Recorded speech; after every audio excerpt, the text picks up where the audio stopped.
Now then, welcome back to another episode of Agrarian Skies 2. I am feeling a bit nostalgic. So I made sure that the intro today has in the left hand side over there the turd suit from the beginnings of this quest we're having in Agrarian Skies 2. Don't forget your past. Don't forget your past. You'll always look forward to the future, but don't forget your past. I've been doing so much grinding out of getting things right and skipping ahead as best as possible to keep things interesting for you guys. I've not really been doing a lot of just general sky block maintenance around the place. I've been doing things to achieve the next big goal and doing the next big thing off camera.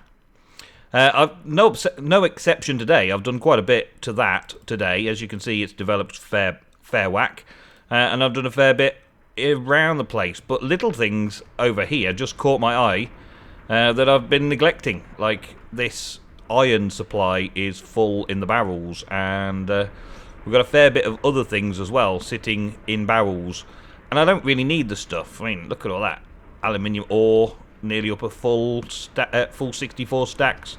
I've got tons of materials. I never set up anything auto crafting and automated. I set it up so that I could get the materials as I wanted it, and that's what I've been doing, getting plenty of materials. I don't see the need for anything else at the minute. I've just recently done another batch of lead just to stock that up because I saw that was running a bit low and I needed a bit of lead for something. But today we're going to take it a little bit more easy, a little bit more relaxed. We're going to do a bit more of what we did at the beginning, a little bit more let's play and a little bit less rushing ahead and rushing through things. First thing that I'm doing at the minute is upgrading the chests. So we need a few pistons, and I just want to make sure that those chests keep filling up because I upgraded the those things. I upgraded the sieves earlier, and that has made sure that I've got lots and lots of materials coming in. And they seem to be working far faster than I had expected or anticipated before. And so we need to do a few bits and pieces around things like this. Barrel upgrades, 4 corners, ding. Oh, look, it puts it in the available crafting slot. Love it. Okay, let's get 2 upgrades. Did I not get 2 of these? I didn't get 2 of these. Okay, I only had 1 barrel in there, didn't I? Yeah. There we go. Let's upgrade these 2 iron. I will upgrade other things later. In fact, I want to upgrade this one because that needs something as well, doesn't it? Oh yeah, it does upgrade the same. Okay, that's awesome. Okay, I wasn't sure if this would upgrade in the same way, so let's refresh this. Let's put that back in, let's put that back in and go ping, and it's all gone into there. Awesome. And do the same here with this one. I think I'll do the dust, upgrade that one, there we go, and then take out a ton of this stuff, put it in here to crush it down into the dusts, and that'll do that. I think I had a problem with a bit of a backlog downstairs as well. I'll show you what I've done with these upgrades. Getting the pyrotheum dust wasn't too much of a problem once I started pulverizing all the coal I've been getting. Let's see, these ones don't have any upgrades. But before, I had a backlog of gravel, right? So what I did to clear out the backlog of gravel was I put upgrades in these ones first, speed upgrades. Didn't put any upgrades in that one, but I did put upgrades in this one. And that sped it up a little bit to keep up with the sand supply. The sand supply, I put upgrades in here to clear the backlog of sand that I dust and things that I had to get that backlog sorted out into here, and I'll put some upgrades in here then to finish it off. Now this is caught right back up, I want to sort of like judge where I'm putting the speed upgrades. So let's put 4 in there just to keep it quite speedy. Let's put 4 in there to keep that quite speedy. So those 2 should keep up with each other being the same sort of speed. This guy's got 8, and this guy needs to keep processing all of this stuff, but that one's can't keep up at the minute. So actually that one's running too fast for the main group, so let's halve the number there because I'm getting a bit of backlog there. And let's increase the speed of this one instead, because this is actually going to be doing lots and lots of good stuff in the dust department. And let's keep this one as fast as possible. Yeah, so I've just been experimenting with getting a little run like this sorted out. Just using the upgrades I've got and variety. The energy is not an issue right now, and it can run a lot faster. But that means a lot of upgrading the barrels, and I just haven't been paying attention to what's going on over here. I've been doing new things and cool stuff and bits and pieces, automating other things that I needed to get to where I'm going today. I want to get some more rituals put down today. Not sure if we'll get round to it, but we'll definitely get round to it before the end of the week, because I want to start moving on to an applied energistics system next week, because we've got so much stuff down there ready for applied energistics. And now we've got the nether quartz all sorted out as well as automated. We shouldn't have any problems with getting all sorts of stuff done. Right, let's move on to the mob farm. Everything here is working properly. I've got a lot of supply of ritual stones ready for making rituals. I only made one master ritual though. That was a dumb plan. That means I've got to do a little bit of more stuff. I just focused on making as many of those as I could, and then shift-clicked them out of the out of the crafting grid. Right, so up here, what have we got going on? Mob farms. There are many, many different types of mob farms, but the vanilla game mechanics have changed so many times. And just recently, the vanilla mechanics changed quite considerably for mob farms. And in 1.7.10, I believe we had to reinvent the mob farm. And while I'm seeing people still using old designs, those old designs and those who made those old designs have just completely been dropped to the wayside. Completely been dropped because they don't work anymore. This is scary up here, by the way, but I'm getting used to being up here now. Yeah. Right, I want to show you inside the mob farm before it starts being all told and done and working. Right, so you know that I've got the water down there leading into a 1x1 hole which goes all the way down to the killing area, right? So we've already dealt with the killing area. This one, right, this first floor, water is going to be placed in each corner. That'll wash the torches away for one, setting the mob farm up and running, but it'll also flush mobs down towards the cactus and down towards these holes down here, okay? Now, I thought about how mob farms are normally created, okay? And with my one wide exit from the mob farm, I need to make sure that I don't have spiders going in. And because I'm using a flushing mob farm, water flushing, I've got to keep it too high so that Enderman can't spawn. I can't put half slabs down to stop spiders spawning, so I put cactus in the middle here instead. So in theory, other mobs should fall through the gap here, where the water's edge is. Some of them may end up falling onto the cactus. But the idea for the cactus is mainly for the spiders. The spiders will get washed into the cactus and die. Their string will probably fall down into the water and then float down and get caught by the other water streams below. What happens to the mob drops is for another time. That's going to be easily sorted with a ritual of blood magic. Easily sorted, I hope. I hope it works that way. From what I've read of the ritual, it should work exactly as planned. Okay, so we're good with that. Let's fill this back in. I've got to work on getting the water into each level, into the corner. Water's going to flow down and into here. And I want all the water to be triggered from the top and run down these channels. And you'll see that on each corner I've got these channels pointing the right way. So on each of these channels I've got all these holes leading to the corners where the water's going to fill in. And all I'm going to really do is just put this like this. So the water drops down and goes in. However, when I've made this side like this, I've realised a kind of a fundamental flaw in the design. I've been very careful about spiders and Endermen and all that kind of stuff, but I forgot about how I'm going to get the water in. You see, the water's going to cascade down and bounce on like this block here, And when it gets to this block here, it's going to have a choice to make. It's going to either go into that gap there or come down here. I want it to do both. Which means that the water is not going to go that way because that's 2 blocks and this will be a 1 block that it can go in. So I've got to reconsider how I'm getting the water into the corners. I was just going to drop it from the top, drop it like it's hot, and let it come down and bounce off blocks and come down and bounce off blocks, come down and bounce off blocks and come down and bounce off blocks. And every time it bounced off a block, it would go into there. But I don't see that being valid now. I don't think that's going to work at all. So I've got to come up with another idea. And it was while I was standing around down there, doing some blood magic, that I was just staring up at it, just cutting myself with a sacrificial orb, and considering my life and what it's turned into and what am I doing with my time.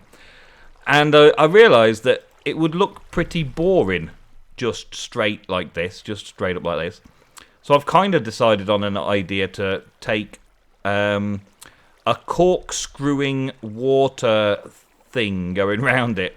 I don't know really what I'm talking about yet. I'll just go and show you the top, and then we'll try and do like the first bit of it, just to give it something. And I would also like the water to be on show. So when the mob farm releases its water from somewhere on the roof, right? When I've put the top level in and called it a rooftop, something up here will trigger water to be dispensed. That water will then come to the edge and go around, down the side, into a hole. Down the next side, into the next hole. Down the next side, into the hole. So I'm going to end up having 4 water streams following around, corkscrewing around, so that we visit each hole on the way down, and then continue to flow past as well. That's the theory. That's what I'm going to try and achieve. I try and achieve. But mainly, this is the mob farm ideal. Okay, so when the water comes in the corner, the water flows from this corner and from that corner and from that corner and from that corner and forms this set pattern on the floor. So water ends at the edges, and then the mobs that have spawned will fall in. The reason I've gone with a flush trap rather than a piston pusher is because it's cheaper. The reason I've got to consider it instead of water streams being constant and mobs just fall into the water streams and get washed into the centre and so on, is because mobs don't do that anymore. These days, in this version of Minecraft, mobs do not walk when outside of 30-something blocks from a player. I think it's 32 blocks away from a player. Mobs just don't move when there's 32 blocks away from the player. They spawn anywhere from, I think it's 24 to 128, and they do spawn past 128, but they also pretty much despawn straight away as well. So I've got to have it so that when I'm down here, they are more than 32 blocks away, more than 24 blocks away, so they spawn, more than 32 blocks away, and they won't move at the same time. They'll just stand still until I get within range, and then they'll jump on me, or at least try to jump on me. That's the mechanics that we're dealing with. So because they all just spawn up there, if I had any sort of like expecting them to move, walk into water, and then get washed into my mob farm, it wouldn't be very efficient at all, because most of the mobs would just stand still. The occasional one might get bumped by something else spawning close by, like a spider spawn or something, and get pushed slightly and then start moving until eventually it stops moving and it's in water and it's flowing down. Very inefficient. That's literally killed vanilla mob farms with one little change that they made to Minecraft in the previous version. And where was that skeleton spawned? I can see that there's a skeleton somewhere. Where's he gone? Where is he? Aha, he's spawned in here. There are a few dark spots in this area coming down because the water isn't in the whole section of it. So, let's have a quick check. Here we go. Yeah, look. So I've got a dark area there, which means that mobs can spawn there when I'm far enough away. And when I'm coming back into range, they'll start moving, get caught in the water stream, and get taken down there. So no big issue. I've just been using that as sort of like a tester to make sure they can't get out. I did have glass going all the way up there originally, but these mobs can break glass, right? I thought it would be fine though, because they're going to fall all the way down, land in the water, and then flow, and the glass would be well away from them. They wouldn't get a chance to stand next to the glass and start breaking it. No, it doesn't work like that. The first layer that I did, I darkened it and checked it out, and they were spawning, falling, and on the way down, the zombies would pick out a section of glass, and you could see them land in the water, and they would come running along here, or floating along here, still smashing the glass, and then bang, the glass would break. It was like, once they picked the block, it didn't matter how far away they got pushed, or travelled away from that block, they were still going to break that block, and that block broke. Bit weird, I know, but it's something I had to deal with, so I put the half slabs all the way up around the glass instead. And looking at this over here, which is my inspiration, I'm thinking I might put some water flowing down on the inside edges to make it look like water's falling from the island in the same way as water's falling from that island. Because that was the inspiration for the look of the mob farm. Yeah. Okay. Well, since you're there, it'd be rude not to, wouldn't it? So I've got a few bits and pieces to do. I'm going to go and cut away and do a little bit of the water streams to get things started. And I'll meet you back on the top where we're going to put the little redstone tickety-tock that's going to make it all flush the mobs down and work perfectly. Everything else seems to be working fine. So that is the final piece of the puzzle for this epic project. Alrighty then. So we've got water streams all the way down, and you can just about see it all the way through, because I use glass. I realised about halfway through doing it that if I left blocks of wood down there, that when the water wasn't flowing, mobs could spawn all the way around the edges, and there was no easy way of lighting it on the outside, so I switched over to doing glass underneath where the water's flowing. And I've got a basic dispenser that's got a bucket in it that literally puts the bucket of water out, and a little hopper timer here. These are super easy and super simple to do, and yeah, we've got items that flow between the two hoppers facing each other, comparator facing out of each into a block of bit of redstone into a piston, and the pistons are constantly pushing against each other with a block of redstone in the middle. When the block of redstone's in this position, it powers all of the dispensers and all the water goes. When the block moves to the other position, it stops the water. And we're about to find out if this works. I put a little locking mechanism here, a lever here, which basically locks this hopper. So as soon as I turn this off, that hopper will start filling up, and everything will move around, and the timer will have set. And so the next time the timer goes through, the water will be off. There we go. And now all the water will be off. So in all of the places down here, let's show you, in all of these levels down here, the water will stop flowing, which means that mobs can start spawning. And as you can see, all the water has slowly but surely allowed the pads to clean up, so the pads are now spawnable areas. And until it goes through again, the water then travels again. And I think I need a little bit longer because the water hasn't stopped disappearing before it starts flowing back down again. So it's going to be a very quick flow of mobs, really. Let's pop that back. Yeah, I might want to put a few more blocks in. Fortunately, I still have a few more blocks, so that's okay. Let's put another 15 or so in. In fact, let's just make it quite a large timer, because I'm fairly confident it'll work. I'm fairly confident it'll work. It looks like it's going to work. It feels like it's going to work. I've got to test it properly now, though. Yeah, let's see what it's like downstairs. Let's go and get down there and check it out. Let's go quickly up. And down. Awesome. Okay. Right, let's see how much damage they're causing down here. I have had a few little tests, and they have proved very difficult, problematic to deal with, these mobs, because they break stuff. It makes it very difficult to deal with them.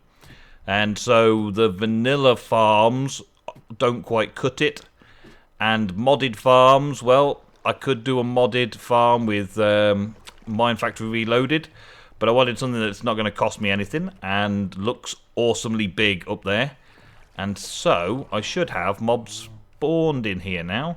Are they in here or in there? Ah, they're starting to come down. They're starting to flow. So they should start appearing in here any minute now. Now I've left the area, they should start coming down. And we should be able to just smack them as they come out and feed blood into this altar. Come on, come on. Show me the funkies. Show me the funkies. Looks pretty cool from down here. Let's have a look at it while we're waiting for the mobs to fall. The mobs will spawn, and mobs will fall, and mobs will spawn, and mobs will fall from all areas around here. It looks kind of like a block of flats. Kind of like a block of flats. I quite like it, yeah. Like I say, I've taken care of spiders and endermen, so they're not spawning in there. But there are other ways of getting string. The string from the spiders should still flow into the water streams every now and again. So we should be okay with that. We should be okay. Let's see. See how it runs. Let it run for a bit, and I can tweak it and mess about with it for a bit. And there doesn't seem to be anything coming through now. Good job, good job. What's up? Are they all stuck on somewhere? They might be stuck because I put some extra wood up here to stop them. You can see they're bouncing around up there. That's currently down, that's currently up, that's currently across. Okay. So where are they? Where are you all? What are you all doing? Stuck behind a large mob or something? They must be up here. Let's have a look. Must be stuck here somewhere. They're not coming past this point. They're stuck just there. Okay, so you're keeping them stuck for whatever reason. Well, stop it. Stop it. Stop it right now. Are they all going to get stuck there? They should be going down there. What can I do about this very quickly? Ow! Ow! Ugh, if I'm in regeneration range. Okay. Ow! Stop it already! I need to make that so it's a little bit taller, don't I? I'll take some of this. I've got to make sure that items can get collected. I've got to get over here. Ow! Got to get you out of that. There. Do that, and then take this block out here. There we go.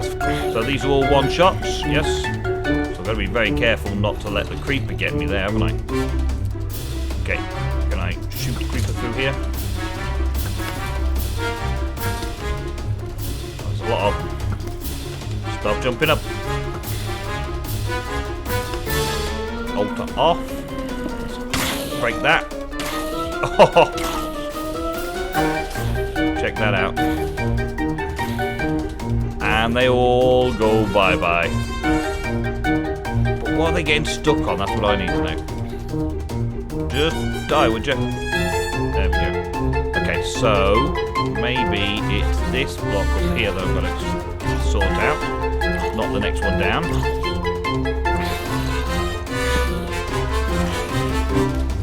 Is that going to be okay? Yeah. Do here. Go there. Take that one out. And put another one on top here. Oh man, where is this supposed to go now? Well, the things that I've got to sort out with it, I know now, I understand. I need more power in this area going to the grinder and something taking the mob essence out. I knew that anyway. But this got really full really fast. And when I'm killing them here, having all of the items going into the inventory is a bit annoying. Even though that's right there, that's okay, it's fine. And another thing is having a bit of a backup switch for the Well of Suffering. Because when I turned it off down here, then any mobs that got trapped didn't do anything, wouldn't do anything, couldn't do anything, and it was just sitting there. Now I've put my magician's orb in there, just filling up constantly, so any rituals I now place will get sorted out. One of the rituals I was thinking of before it all went, well, I didn't all go wrong, but it went wrong quite a bit up there. I've got a few little issues to sort out here and there and here and there. But one of the things I wanted to do this episode was do the ritual of, well, either the feather or the ritual of the zephyr. Ritual of the zephyr. I think I'll do the ritual of the zephyr. Just because, that sounds better for this particular use. Let's get all the different colours in. And I think that's all of them. And an activation charge. There we go. Right, Ritual of the Zephyr. I'm not sure exactly how it works, other than it sucks up items into a chest. I'll need a chest. That'll be a good thing as well. Have I got a chest in there? No, I haven't. Why would I have a chest over there? I don't know. Have I got a chest over... No, I haven't got a chest anywhere. Look at me, all organised and stuff. I'm not cutting again, though. I refuse. I refuse to cut. I've got wood in my inventory, but no chest ready-made. Okay.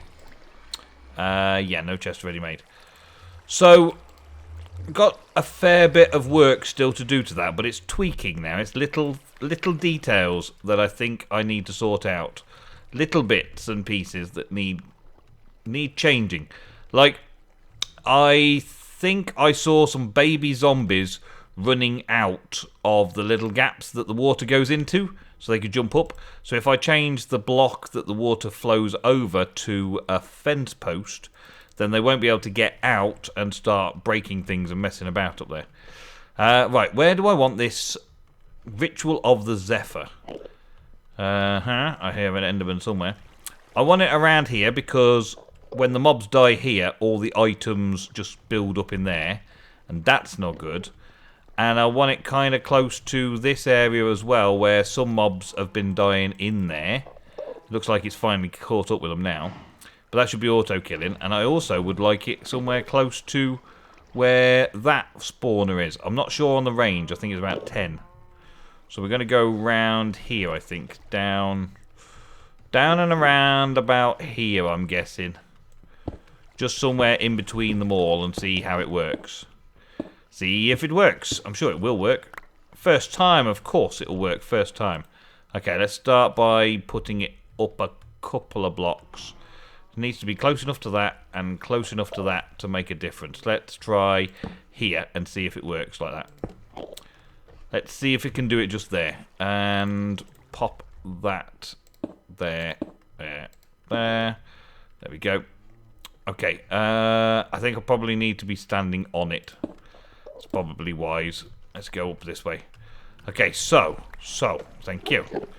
Let's just get these ones out of here. Let's clean up a little bit. I'm hardly using them to walk on anymore anyway. And I don't know if I'm going to need that particular block there. We'll find out. Okay, so what have I got here? Feathered knife, Gaia's form. I want the Call of the Zephyr. That one. Okay. Well, it built one in there. It's all air as far as I know. Let's see, yeah. And one there, yeah. And there, okay. It's doing it. It's doing them down there. I knew it was up one at least. There, and I guess that one needs to go. And do it again, yep. And then, is that it? Is that it activated? Or am I supposed to have another one somewhere else? That looks about right, doesn't it? That looks about right. I'm not sure, but that looks about right. Let's see if it works. Boom. Rush of energy through the ritual. Yes. Okay, now if I put that on the top there, it should start picking up things. Oh, yeah, cool. So anything that drops on the floor like that and 52 bloodstones, it'll pick up and put away in there for me. And there's plenty of room in this design for me to be able to put in some item ducts coming off the chest and taking it into the main system. What I want to find out is if this works over here as well, though. So if I throw... Wait, if I throw anything... Well, that Zephyr thing works really fast, look. It's taking it from everywhere. Boom. Boom. So all the way out here... Wow, that's got some range on it, hasn't it? Yeah, that's got some range on it. So it doesn't do this far out. But it does do there. Wow, that's cool. I like. Okay, so the other thing to test then is... Will it cover this? I'm pretty sure it will cover that. There's no doubt in my mind it will cover that now. That's cool. Okay, so Ritual of the Zephyr. That's awesome. It's like the biggest hopper... sucking thing in the world, and every time it performs an action it uses some of my LP, some of my pool of LP, so that means that this should be reading slightly less now. 13 68 12. That's a lot in it. I've got a lot. I like. Okay, so let's take 15 of those. Yeah, it's gone down. It's going back up again now, though. It's going back up from... Oh, it's sucking out of this well of suffering bit over here, isn't it? Sucking it out of there, which is exactly what I intended it to do. Hey, aren't I clever? So that's currently got 0 LP in it, which means that's gone off, which means that's pulled out, which means the mobs would fall down, and the ritual should have started. Yes, the ritual has started down there as well. So if the mob farm was on, that's when it would kick back in, because it's doing the work. Doing the work. And I think that'll do it, actually. I think that'll do it. Apart from... Anything there? No. Apart from changing these out for full blocks of some description that they can't break, then that's it. And I also want to fill those bits in there so they can't break anything. But apart from that, I think we're good. I think this is all ready to get sealed in and sorted out and made to look nice and pretty. I think we'll do with that. I think that'll do for me. I might put a roof on it as well. I might put a roof on, so it's a bit more house-like. Bit of a house roof on the top. I don't know. I want to do some fine-tuning and some more testing first, but I hope you enjoyed the episode. I hope I didn't just ramble on about my mob farm for too long for you. These are daily episodes, and this is the price you have to pay, I'm afraid, for daily episodes. I have to get things done every day, and that is what I had to do today. So thank you very much for watching me play around with my mob farm today. I'll see you tomorrow with another episode of Agrarian Skies. See you later.